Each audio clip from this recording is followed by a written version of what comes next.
Somewhere in your part of the world, right now, an apex predator is lying on its back on a sofa, legs in the air, waiting for someone to rub its stomach. It's descended from an animal built with one purpose: to find things roughly your size and kill them. And you named it something like Biscuit. Take a good look at a dog sometime, and really let the strangeness land. Here is a creature that will guard your home with its life, weep at the door when you leave, and then eat an entire stick of butter off the counter the second your back is turned. We treat this as completely normal. It is not normal. It is one of the strangest things our species has ever done. And it started with a decision so reckless, it should not have worked at all. Because rewind far enough, and Biscuit is a wolf. Not a cartoon wolf. A real one. 100 pounds of muscle, teeth designed to crack bone, a pack mind, and a very reasonable opinion that you look edible. For almost all of human history, the correct response to a wolf was to leave immediately and quietly. And then, at some point in the deep past, a human looked at this thing, this efficient and specialized killer, and had a thought no sane animal should ever have. Asterisk asterisk that one. Asterisk asterisk I want that one closer. Which raises a question worth sitting with, and honestly, worth laughing at. How did the most dangerous predator in the forest end up asleep at the foot of your bed? And perhaps more urgently, who in their right mind volunteered to go first? Picture that person for a second, because they deserve a moment of your attention. Somewhere out there, at the edge of a fire tens of thousands of years ago, there was a human being staring into the dark at a pair of glowing eyes, holding a piece of meat, thinking, asterisk asterisk I have a plan, and everyone is going to tell me it is a bad plan. Asterisk asterisk, every single person that human had ever known would have told them to step back inside and stop making eye contact with dinner. And they did it anyway. You exist in a world with dogs because at some point, somebody ignored extremely good advice. Hold on to that thought, because we're going to come back to that outstretched hand at the very end, and it is going to mean something completely different by then. Let's be clear about what a wolf actually is, so you can appreciate the full lunacy of the plan. A gray wolf is one of the most successful land predators on the planet. It can smell you from more than a mile away. It can run down animals many times its size by working in a coordinated group that communicates, plans, and does not give up. Its bite is strong enough to shear through a moose femur. This is not a creature you negotiate with. This is a creature you become a cautionary tale about. If you had proposed, to any reasonable group of Ice Age humans, that the smart move was to invite this animal to move in and sleep near the children, you would have been quietly voted the least sensible person in the tribe. And you would have been right, on paper. On paper, this is a terrible idea. The wolf has the teeth. The wolf has the numbers. The wolf has, frankly, every advantage in the negotiation, which is what makes the outcome so absurd and so wonderful. So the obvious story, the one you probably grew up with, is that some brave, clever caveman marched up to a wolf pack, wrestled the biggest one into submission, and trained it through sheer heroic willpower. That story is wonderful. It is also almost certainly nonsense, because the truth is stranger and a lot funnier, and it involves garbage. Here's what researchers now think really happened. When humans settled anywhere for long enough, they made a mess. Bones, scraps, the leftovers of the hunt, all of it piling up at the edge of camp. And to a wolf, a mound of free food that you don't have to chase is not garbage. It's a miracle. But there was a catch. To eat from the human dump, a wolf had to do the single hardest thing a wolf can do. It had to get close to humans and not panic. Most wolves couldn't manage it. The bold ones, the twitchy ones, the ones that flew into a rage or bolted at the first cough from a person, they got nothing. But every now and then there was a wolf that was just a little calmer, a little less afraid. The one weird, mellow wolf who looked at a camp full of the scariest animals in the region and thought, asterisk, that seems fine. I'm going to live near them now. Start. Imagine being that wolf. Your entire pack thinks you've lost your mind, and you are the ancestor of every dog that has ever existed. Because that wolf was relaxed enough to eat, it survived better, and it had puppies that were also a bit relaxed, and they did the same. Nobody tamed anything. The wolves that could stand to be near us fed themselves, generation after generation, into becoming something new. In a very real sense, we did not domesticate the wolf. The friendliest wolves quietly domesticated themselves, using our trash as the entrance exam. Your dog's oldest ancestor was, essentially, the region's most polite scavenger. But being calm enough to raid a bin is only the beginning. Because what happened next, inside these animals, is genuinely remarkable, and it left marks you can still see on the dog at your feet. Once you start breeding, on purpose or by accident, only for friendliness, you don't just get a friendly animal. You get a whole cascade of strange changes riding along for free. We know this because of a famous experiment in Russia that ran for decades, where scientists took wild silver foxes and selected them for one single trait. Not size, not color, just tameness. Only the calmest foxes were allowed to breed, over and over. And within a few generations, the foxes didn't only become friendly.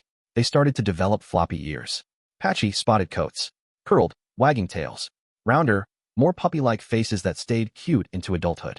Nobody selected for any of that. It simply came bundled with tameness, like a package deal you didn't order. Look at your dog, and you are looking at that same package.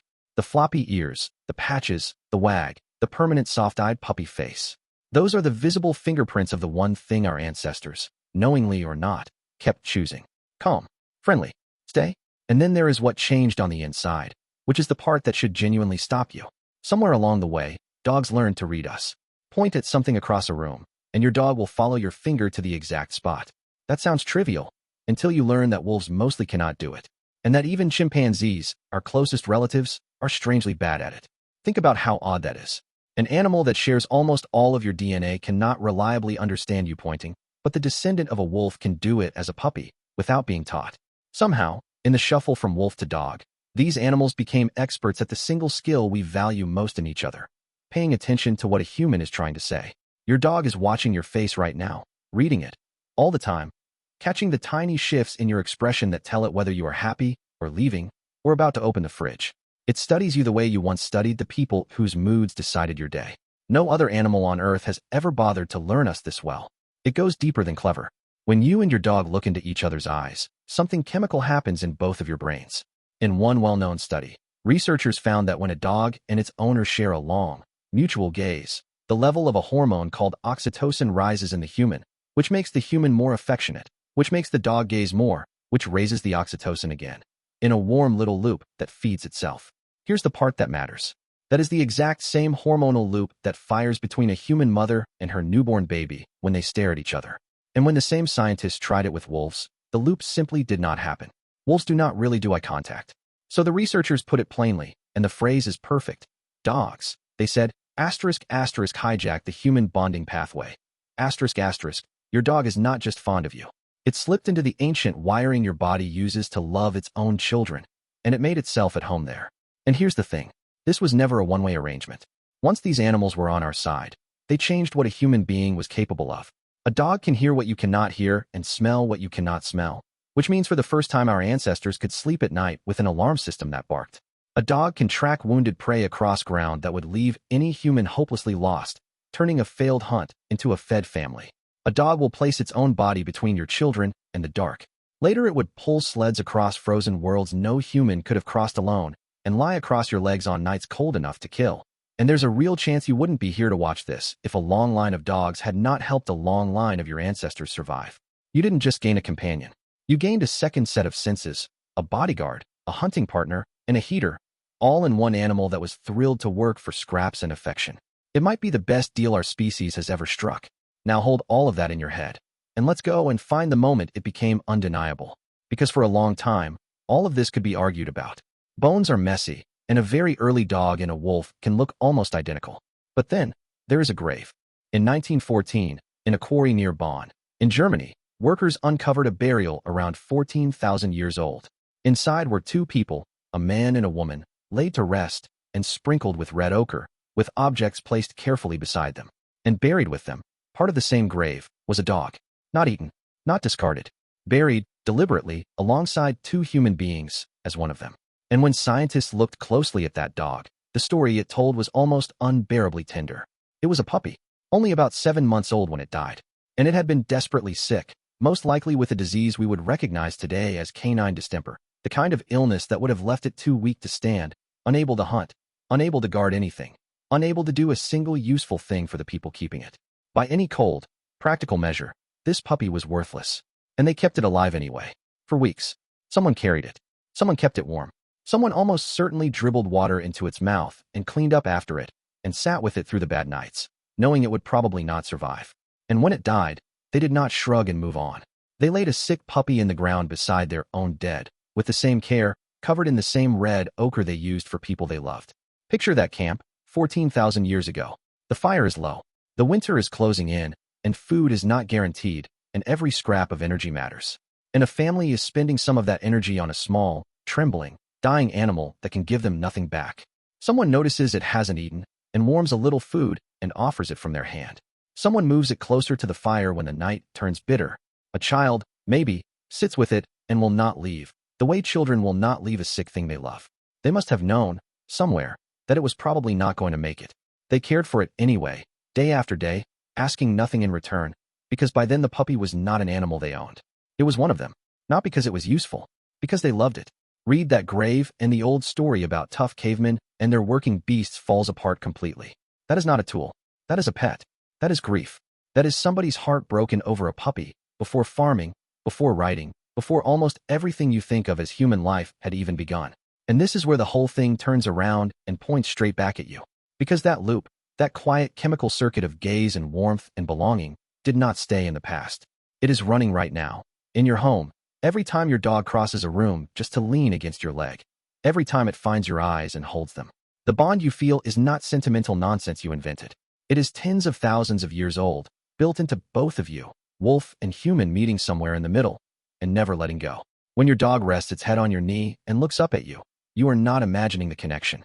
You are feeling a circuit that has been passed down, body to body, since before your species had farms or cities or a single written word. It is one of the oldest feelings a human being can have. You are the descendant of the ones who did the unthinkable thing. Your ancestors looked at the deadliest hunter in the woods, the animal that had every reason to be their enemy, and instead of reaching for a spear, one of them reached out a hand. That decision should have gotten somebody killed. Instead, it gave our species its oldest friend, a partner that would hunt beside us, guard our children, pull our sleds, warm our beds, and walk with us out of the ice age and into every world we built after. We tend to tell the story of human progress as tools and fire and cities. But somewhere near the very start of it, there is a person kneeling in the cold, holding out a piece of meat to a set of glowing eyes at the edge of the dark, and choosing, against all sense, to trust. We did not just tame an animal. Something in us, and something in them, recognized each other. The dog asleep on your floor is a living monument to the day a frightened, clever, lonely ape decided that the answer to a predator did not have to be a weapon. It could be a friend. Sit with that for a moment. If you made it this far, you are exactly the kind of person this channel exists for. We make videos like this one about ancient human behavior, about what your body still remembers, about the strange, brilliant, and sometimes deeply reckless things our ancestors did to build the world you live in. If that is something you want more of, hit subscribe. It costs you nothing, and it tells the algorithm that this kind of storytelling is worth keeping alive. See you in the next one.